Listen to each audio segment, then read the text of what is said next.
My message is that we'll be watching you.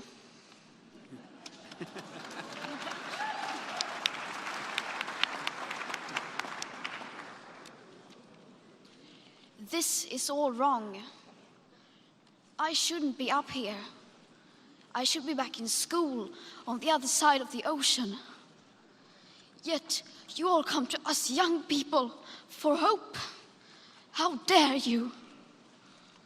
You have stolen my dreams and my childhood with your empty words, and yet I'm one of the lucky ones. People are suffering, people are dying, entire ecosystems are collapsing. We are in the beginning of a mass extinction, and all you can talk about is money and fairy tales of eternal economic growth. How dare you?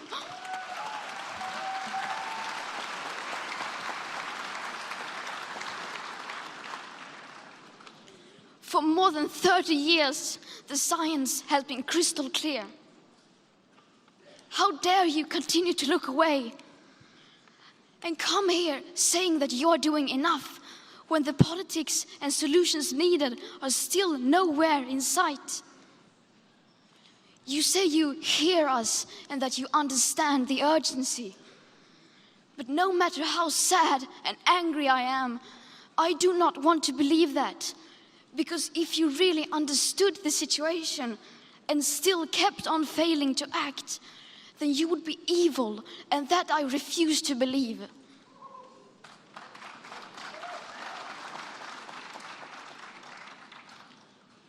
The popular idea of cutting our emissions in half in 10 years only gives us a 50% chance of staying below 1.5 degrees and the risk of setting off irreversible chain reactions beyond human control.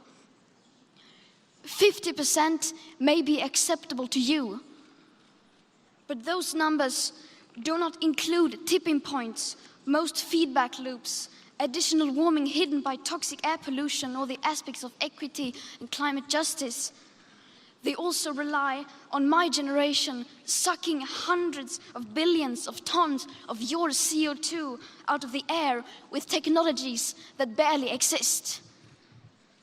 So a 50% risk is simply not acceptable to us, we who have to live with the consequences. To have a 67% chance of staying below a 1.5 degrees of global temperature rise, the best odds given by the IPCC, the world had 420 gigatons of CO2 left to emit back on January 1st, 2018. Today, that figure is already down to less than 350 gigatons. How dare you pretend that this can be solved with just business as usual and some technical solutions? With today's emissions levels, that remaining CO2 budget will be entirely gone within less than 8.5 years. There will not be any solutions or plans presented in line with these figures here today, because these numbers are too uncomfortable and you are still not mature enough to tell it like it is. You are failing us. But the young people are starting to understand your betrayal. The eyes of all future generations are upon you. And if you choose to fail us, I say we will never forgive you.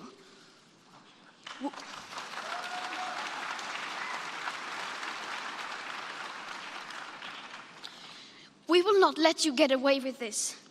Right here, right now, is where we draw the line. The world is waking up, and change is coming whether you like it or not. Thank you.